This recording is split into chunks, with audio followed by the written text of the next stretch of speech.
Асман астында адамзат эмне гана окуяларга күбө болбоду дейсиң. Тарыхтын милдети болуп өткөн окуяны бурмалабай калыс баа бере билүү. Биздин милдет, биздин жүк өтмүшкө көз чаптырып өткөндөн өрнөк алуу.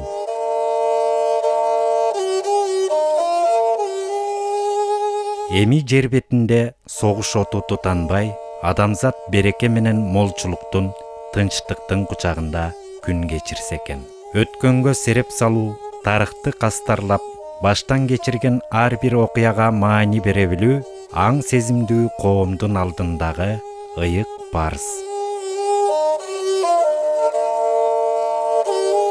Кылым кезген кыргыз элинин башынан нелер өтпөдү. Бирде чабылып чачылып кыргынга учураса да, кырылып жок болбой кайрадан ирденип, кылыч шилтеп найза сунуп, айбат көрсөтүп, мекен чегин баскынчы душмандардан коргошту. Табиятты аздектеп, сөздү кастарлаган кыргыз астына ай, үстүнө күн тууп, келкели келген чакта кол өнөрчүлүктөн жана жоокердик шаймандарды жасоонун эң алдыңкыларынан болуп таанылып, даңкы далайга жетти. Коңшулаш жашаган аймактар менен карым-катыш түзүп, бир катар мамлекеттерге элчилерин жөнөтүп, достук алакада болушту. Эр үстүндө куш уйкусу алган кыргыз балтыр эти кат элек уулун ат үстүндө тарбиялап, найза сунганга, кылыч шилтегенге, душманга катаал, достукка бекем болууга тарбиялаган. Эрегиштерден эр өлүп, канча жандар шейит кетти.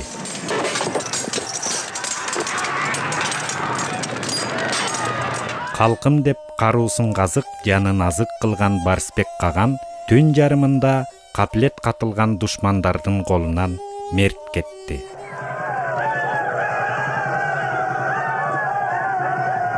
Ала тоо койнун мекендеген кыргыз чабылды, чачылды. Кан суудай агып, аз сандаган эл жанды аман сактоонун амалын издеди. Жылдар жылып, ирденип, кол курап, жоокердик өнөр менен алып урушту. 820 жылдан 840 жылга чейинки уйгур каганаты менен болгон айгышкан кармашта кыргыздар уйгур каганатын талкалап, улуу дөөлөттү курушу тарыхта атактуу аалым Бартольд баа бергендей 9-10 кылым кыргыздардын улуу державасы деген атка татыды. Кыргыздар аскерлери Теңир тоонун чыгышына чейин жетип, Бешбалык, Куча шаарларын ээлешкен. Мына ушул доор тарыхта кыргыздардын гүлдөө доору болуп саналат.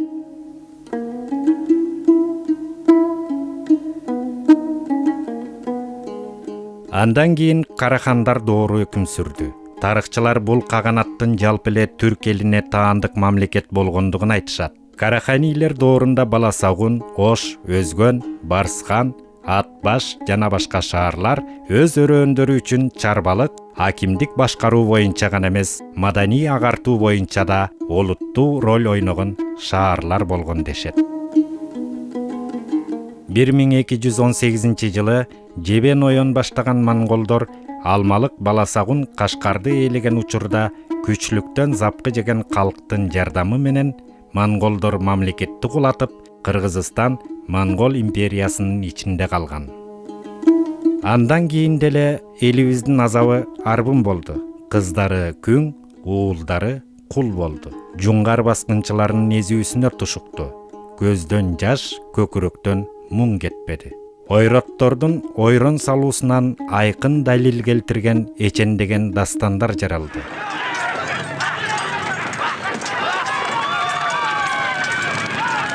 Акыры эл башына бакыт конуп, коңшулаш журттар менен бирге калмак баскынчыларын жергебизден оолак куушту. Дегеле өтмүшкө көз чаптырсак, андан не деген жүрөк үшүн алган апааттарга кез келебиз. Ортодо саал тыным алган соң, Кокон хандыгынын эзүүсүнө тушукту эл. Салык салып, кактабай элдин канын сорушту. Аскерге деп эр жеткен уландарды алып, Ордонун амалкөй саясатынан кыргыздын кыраандары курмандыкка чабылды. Түркістан хандыктарынын бытырандылыкка учураган мезгилдеринде түндүк батыштан Орусия империясынын Орта Азияга умтулуу саясатынын натыйжасында жана өз ара чабышып чарпышуудан улам Кыргызстан 19-кылымдын ортосунда Россиянын букаралыгына кирди. Кокон хандыгы урады.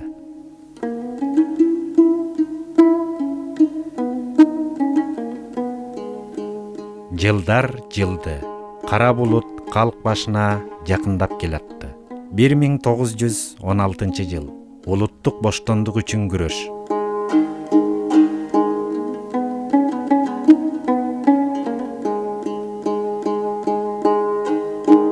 Падышалык Россиянын өзүнө көз каранды болгон элдерге жүргүзгөн колониялык эзүүсү биринчи дүйнөлүк согушка карай жогорку чегине жетти. 1916 жылдын 25-июнунда жарыяланган Николай II жергиликтүүлөрдү тылдагы жумуштарга мобилизациялоо жөнүндөгү буйругу Түркстанда толкундоолорго алып келди. Россия империясынын мурдагы коргоо министри генерал-губернатор Куропаткиндин аскердик тылдык кара жумушка Түркстандагы дыйкан калктарга караганда көчмөн элдердин адамдары көбүрөөк пайызда чакырылсын деген чечими казактар менен кыргыздардын куралдуу көтөрүлүшкө чыгуусуна жол берди.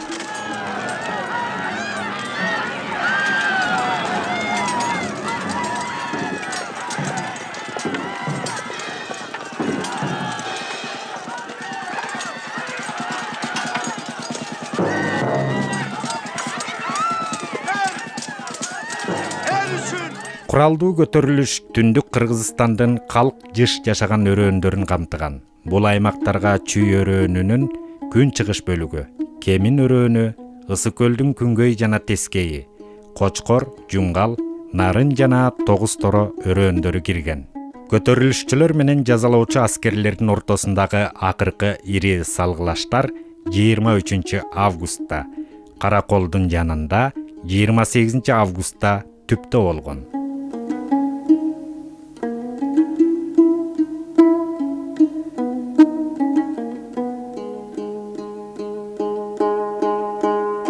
Күзгө жуук көтөрүлүшчүлөр тоо таянып чегинген. Мыкты куралданган орус аскерлерине каршы кармаштарда алар оор жоготууларга учурашкан. Ата журтун таштап качууга мажбур болушту. Кеч күздө Кытайга качкан 45 000 түтүн элдин жалпы саны 160 000 адамдан ашып, анын 130 000ге жакыны кыргыздар болгон.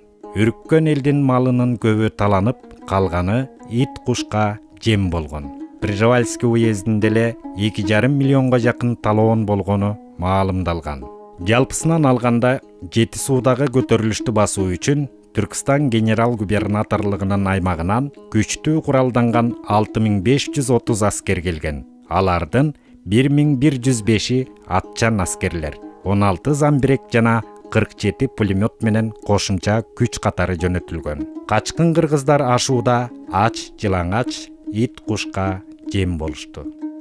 Ошол күндө акын Жусуп Турусбеков Ук жер жүзү поэмасында мына бул жер муңдуулардын энеси, мына бул жер өткөн кордук элеси, ач калыктан курбум өлүп бул жерде, калган эле көмүлбөстөн денеси.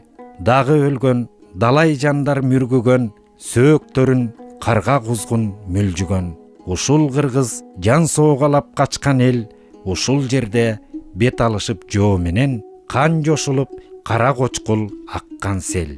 Жардан кулап, бөбөк ыйлап чыңырып, ушул элим көп кордукту көргөн эл, деп жазган.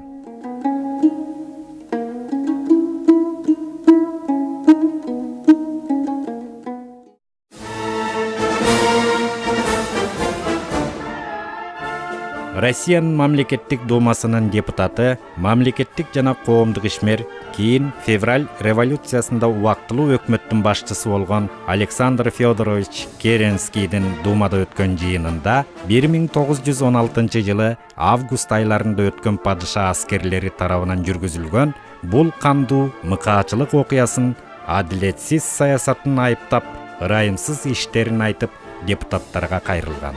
Эгерде мунун баарын апыртуу деп ойлосоңуздар мырзалар, анда ошол Жети Суунун тоолорунда болуп өткөн окуяны официалдуу газетанын бири болк этпей, солк этпей жазган Мобу Кербез баянын окуп көрсөңүздөр.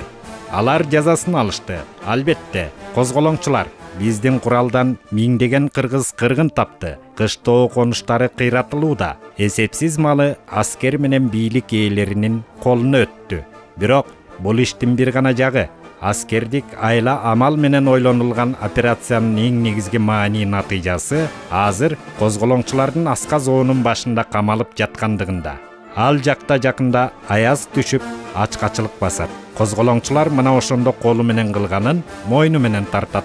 Эмитен эле элди оору каптап, мүшкүл түшкөнү тууралуу кабарлар жетип жатат. Бирок аскерлерге душманга эч кандай аёо кылынбасын деген буйрук берилди. Көрдүңүздөрбү мырзалар, мындай тополоң эмне үчүн дал ушул уездде көл кылаасында чыкты дегенде мырзалар бул жактагы орус дыйкандарына жер бергенде кыргыздардын бири калбай көлдөн сүрүлүп чыккан, суудан жана түзөң жайыттарынан ажыраган, тоо ташка тыгылган. Жер маселесиндеги ошол акылга сыйбаган жорук, башкача айтканда, жергиликтүү калктын энчисине болгон зомбулук ушул аймакта аябай курч деңгээлге өсүп жеткен. Ал сөзсүз түрдө 269 статьяда белгиленгендей, жер талаштын айынан бир нече жарылары анык болчу деп сүйлөгөндөн кийин депутаттар арасында кызуу талкуу жүрүп, падышаны айыпташып, көтөрүлүш маселеси 4-чү мамлекеттик думанын 1916 жылдын 13 августундагы жыйынынан кийин иликтөөлөргө алынган.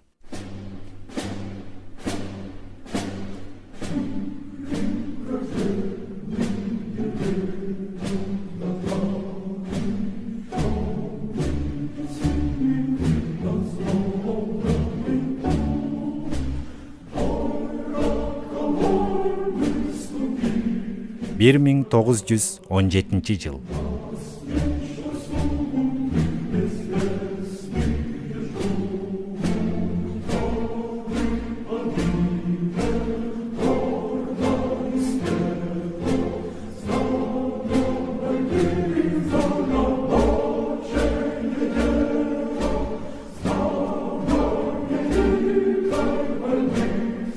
Россиядагы Октябрь революциясынын орношу менен ак падышанын калдыктарына каршы күрөш башталып, жергиликтүү байманаптардын эзүүсүнөн букара журт эркиндикке чыкты. 1917-1918 жылдары Кытайга качкан элди өз мекенине кайтаруу жана көмөктөшүү, материалдык колдоо көрсөтүү иштери жүргүзүлө баштады. Арып ачып, талоонго учурап, Кытай жергесинде бай соодагерлерге кор болгон элге түшүндүрүү иштери жүргүзүлүп, Октябрь революциясы орноду. Ленин такка келип, кедей кембагалдарга кам көрүлөт деп түн уйкусунан безип, элди артка кайтарууда зор салым кошкон кыргыздын чыгаан уулдарынын бири Данаке Иманов болгон. Данаке Иманов Кытай жергесине чех элинин уулу, окумуштуу географ, тарыхта өз орду бар, кыргыз элинин кыйышпас досу Рудольф Маречек менен бир болуп, аны ажалдан арачалап калган адам. Данаке Иманов туурасында бир аз кийинчерээк сөз кылмакчыбыз. Кытайдан мекенине кайтышкан элди тосуп алуу жана жайгаштырууда опол тоодой мээнет өтөгөндөрдүн бири Кырчындай курагында кыйылган өз заманынын билимдүү уулу, кезегинде Ташкентте генерал-губернатордун тилмечи жана адъютанты болуп кызмат өтөгөн 1921 жылы 28 жашында мерт кеткен Төрөкул Жанузаков жергебизде жаңыдан орногон Совет өкмөтүнүн алдыңкы жетекчилери менен маанилүү маселелерди чечип, акчалай жардам көрсөтүүгө салым кошкон эле.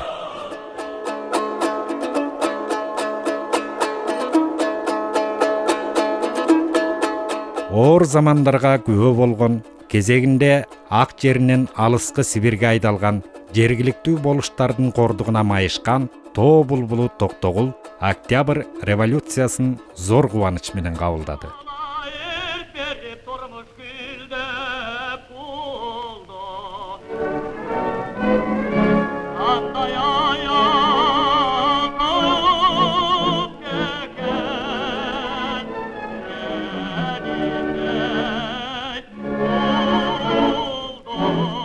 Bir 1922 жылдын 30 декабрында Советтик социалисттик республикалар биримдиги түзүлдү.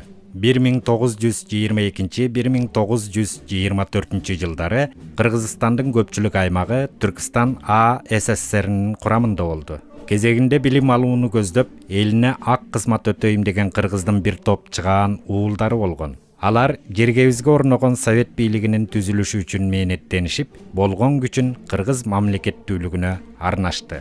Орта Азияда басмачылардын кыймылы басаңдагандан кийин бул аймакты улуттук мамлекеттерге бөлүү мүмкүнчүлүгү түзүлдү.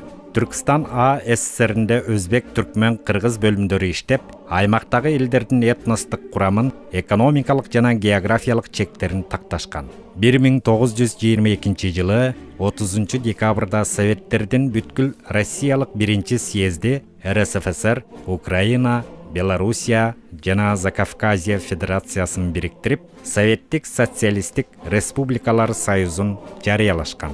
1924 жылы 31 январда Советтердин 2-чи съезди СССРдин 1-чи конституциясын бекитти. Түркстан АССР Советтеринин 2-чи съездинде 1924 жылы кыргыз делегаттары Кыргызстанды өзүнчө автономиялык бирдик катары түзүүнү суранышкан. Бирок кыргыздардын улуттук автономиясы Түркстан АССРине Бухара жана Хорезм республикаларынын курамындагы өзбек, түркмен, тажик элдерине автономия бергенде гана чечилмек. 1924 жылдын сентябрына карата жаңы түзүлө турган мамлекеттердин калкын жана чек араларын тактоо иштери негизинен аяктаган. РСФСРдин бүткүл Россиялык борбордук аткаруу комитети 1924 жылы 14 октябрда Бухара, Хива республикаларынын Түркстан АССРинин элдеринин эркине ылайык Орта Азия элдерин улуттук мамлекеттерге бөлүү жөнүндө токтом кабыл алды. Натыйжада Түркмен ССР, Өзбек ССР, Тажик автономиялуу облусу, РСФСРдин курамында Кара-Кыргыз автономиялуу облусу, Казак АССРнин курамында Кара-Калпак автономиялуу облусу түзүлдү. Кара-Кыргыз автономиялуу облусунун РСФСРдин курамына өтүшү жөнүндөгү маселе зор кыйынчылык менен чечилди. Кара-Кыргыз автономиялуу облусу түзүлгөндөн кийин Кыргызстанда партиялык жана советтик бийлик органдары уюштурулуп, 1924 жылы 18 октябрда РКП БКнын саясий бюросу Кара-Кыргыз автономиялуу облусунун убактылуу партиялык бюросунун, ошондой эле революциялык комитеттин курамын бекитти. РКП Кыргыз обкомунун партиялык бюросунун биринчи катчылыгына Михаил Каменский, экинчи катчысы болуп Жусуп Абдрахманов, облустун РФ комитетинин төрагалыгына Иманалы Айдарбеков дайындалган. 1924 жылы кыргыз жергесинде туңгуч гезит Эркин Тоо жарык көрдү. Калктын сабатын ачуу, илим-билимге үндөө иштери жүрүп жатты. Эркин Тоо гезитин чыгарууда салым кошкондордун катарында Касым Тыныстанов, Сыдык Карачев, Осмонкул Алиев, Эркинбек Эсенаманов, Мустапа Акматов, Хусейин Карасаев, Танаке Иманов, Төрөкул Айтматов, Баялы Исакеев сыяктуу кыргыздын алгачкы интеллигенциясынын өкүлдөрү бар эле. Эркин Тоонун жарыкка чыгышы менен 7 ноябрь кыргыз басма сөз күнүнүн тарыхы болуп калды.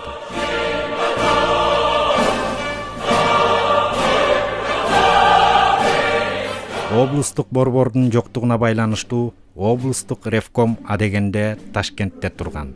Ал 1924 жылдын декабрында Бишкекке көчүрүлдү. 1925 жылы 15 январда облустук ревкомдун кеңешмесинде Кара-Кыргыз автономиялуу облусунун түзүлгөндүгү жөнүндө декларация кабыл алынып, Кыргызстандын мамлекеттүүлүгү салтанаттуу түрдө жарыяланган.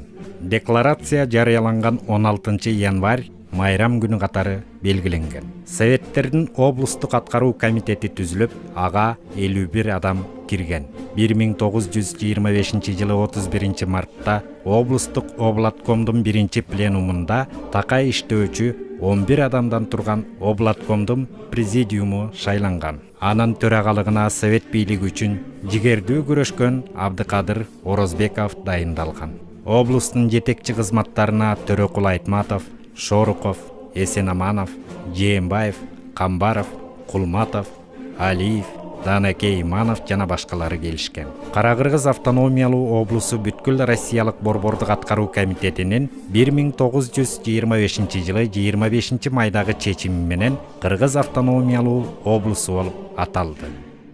Жерлерде коммуналар, мал чарбачылыктары түзүлө баштады. 1925 апрелде Чехословакиянын коммунист жумушчуларынын демилгеси менен Пишпек шаарында Интергелпо интернационалдык кооперативдик шериктештиги түзүлүп, ага Пишпек станциясынын жанынан 43 гектар жер бөлүнүп берилди. Алар кыска мөөнөттө эле айына 4000 терини иштетүүчү завод, сукно фабрикасын, кыш, тактай заводдорун, электр станциясын, бир нече мастерскойлорду курушту. 14 улуттун өкүлдөрүнөн турган бул жамаат республиканын өнөр жайынын өнүгүшүнө, жумушчу адистерди даярдоодо чоң роль ойногон.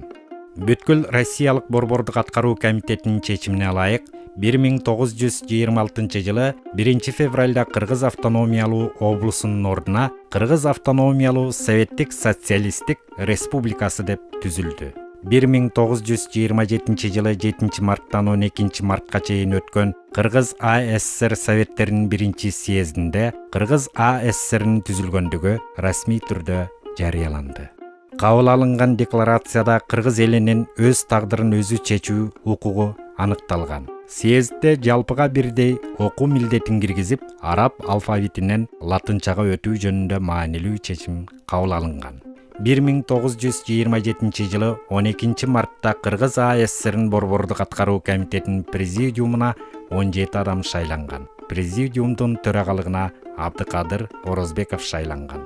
Сессияда Кыргызстандын өкмөтү эл комиссарлар совети түзүлүп, Жусуп Абдрахманов анын төрагасы болуп дайындалган. Эл комиссарлар советине жер, финансы, эл агартуу, эмгек, жумушчу дыйкан инспекциясы боюнча эл комиссарлары кирген. Республикада мамлекеттик саясий жана статистика башкармалыктары түзүлгөн. 1929 жылы 25-30 апрелге чейинки аралыкта өткөн Кыргыз АССР Советтеринин 2 съездинде Кыргыз АССРнин конституциясы кабыл алынган. Конституция республиканын жаңы мамлекеттик жана коомдук түзүлүшүн бекиткен. Кыргызстанда жашаган бардык элдердин тең укуктуулугу жарыяланып, алар өз тилинде билим алуу укугуна ээ болгон. 1929 жыл тарыхта социалисттик курулуш багытында чоң өзгөрүштүн, бурулуштун жылы болуп калды. ЦК ВКПнын 1929 жыл ноябрь пленумунун чечиминин негизинде 1930 жылы 16 январда республиканы колхоздоштуруу каралып, административдик зордук ыкмалар менен айыл жергесинде массалык коллективдештирүү, колхоздоштуруу иш-чаралары жүрө баштады. Мында да бөрк десе баш алган жасоолдор колунда бар ок аткаттың адамдарды, молдолорду таптык элемент деп айрымдарын ак жеринен айыптап, алыскы сүргүнгө айдап, Оренбург, Украинага чейин үй бүлө мүчөлөрүн бири-биринен ажыратып, зордук зомбулуктарга туш кылышты. Большевиктик бийлик менен элдеше албаган топтор Октябрь революциясы орногондон 2-3 жыл аяк баспай, жандана баштаган корбашылардын ийримдерине кошулуп, тоо тарапты өрдөшүп, кызыл отрядчандарга каршы күрөштөрдү жүргүзүп турушкан. 1936 жылы 5 декабрда СССРдин Советтеринин 8 съездинде СССРдин 2 конституциясы кабыл алынган.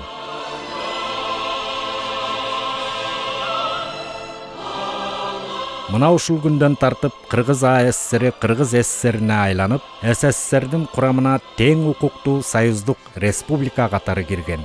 Бул окуя Кыргыз элинин мамлекеттүүлүгүнүн тарыхындагы чоң жетишкендик эле. Кыргыз СССРинин түзүлүшү үчүн Абдыкадыр Орозбеков, Жусуп Абдрахманов, Баялы Исакеев жана башка кыргыздын кыйын чыкма эр азамат уулдарынын эмгектери эбегейсиз.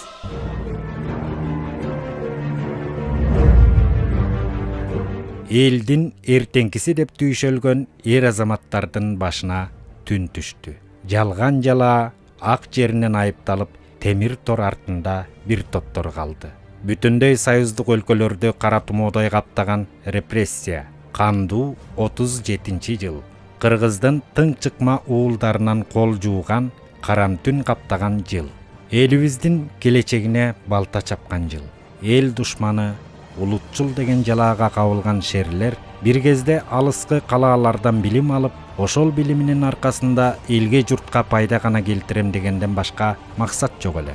Өз өмүрүн тобокелге салып, илим билимдин аркасында сталиндик сокур саясатка кабылган кыраандар.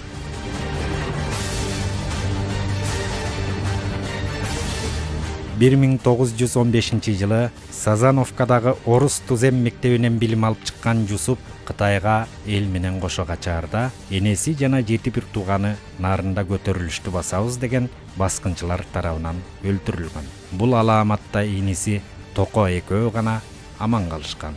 1920 жылы ВЛКСМдын 3 съездине катышкан Жусуп Владимир Ильич Ленин менен президиумда бирге отуруп чогуу иштешкен. 1924 жылы Түркстан улуттук орг бюронун председатели болуп туруп, Кыргыз автоном облусун түзүүгө күчүн жумшаган. 1924 жылы ВКПБнын биринчи секретары, 1925 жылы экинчи секретары болуп кызмат өтөйт.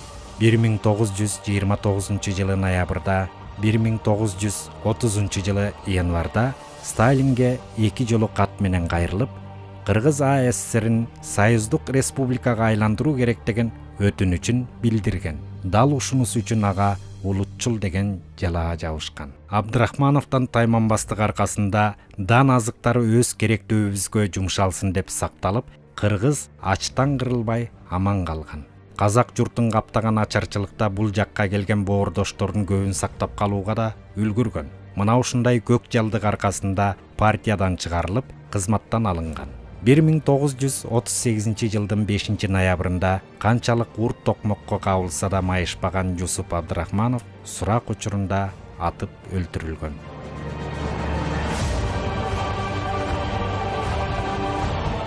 Бир 1927 жылы Эркин Тоо гезитинин редактору, андан кийин партиялык бир далай жооптуу кызматтарды аркалаган Баялы Исакеев 1933 жылдан камакка алынганга чейин Элдик комиссарлар советинин төрагасы болуп иштеген. 1938 жылы ноябрда атылган.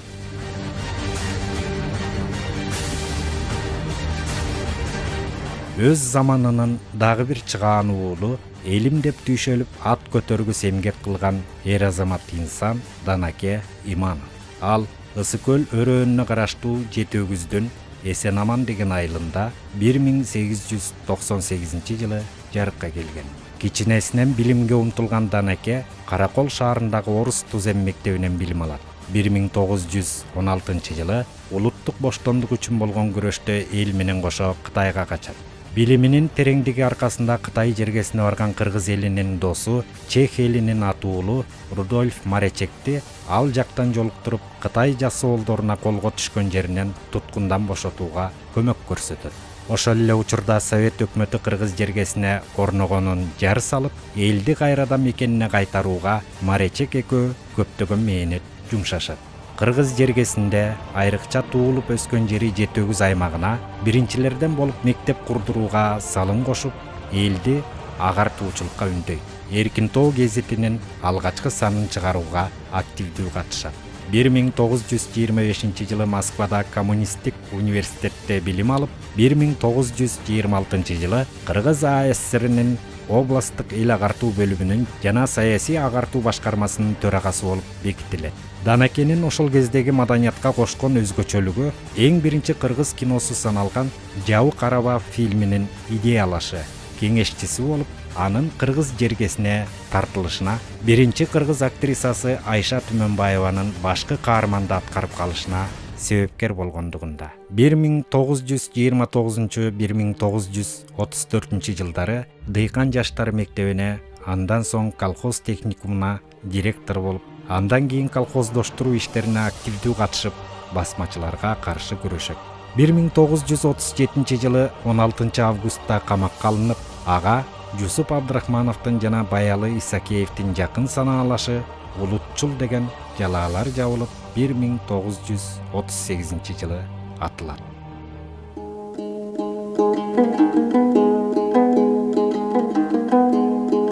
Мына ушундай уулдарыбыздын катарында тилектеш, муңдаш, мамлекеттүүлүктү түптөшүп, бирок тагдырлары тайкы түшкөн бир нечелеген чыгаандар каран түн түшкөн 37 жылы камакка алынышып, 38 жылы ноябрда чогуу атылышкан.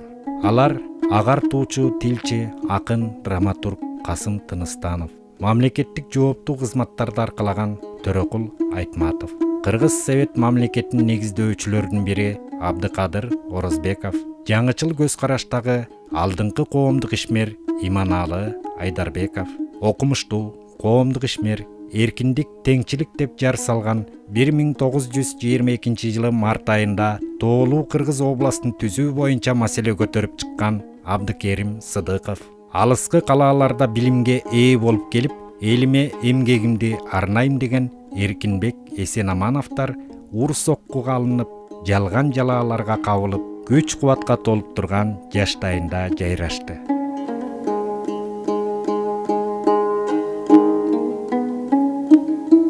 Тирүүсүндө тилектери бир чыгаандар 38 жылдын ошол каргашалуу күнү өлгөндө бир чуңкурда болушту. Сак болгула, азиз курбула, көңүл чөгү деген илдеттен. Колубузда журттун тагдыры, мойнубузда улуу милдеттен. Каалаган колун көтөрсүн, бирине ким мында калчулар. Калганыбыз мекен буйрса, өлүмгө даңырда парчулар. Өлүмгө даңырда парчулар. Чындыгында эле Каражанды кар чуруп, тыным албаган кыргыз интеллигенциясынын ушул карлыгачтарында аруу тилек болгон. Ал келечек муун өз мекенинде эркин жашап, эркин ой жүгүртүп, кубаттуу мамлекетте бакубат турмуш кечирсе деген гана тилек болчу. Ала тоодо жити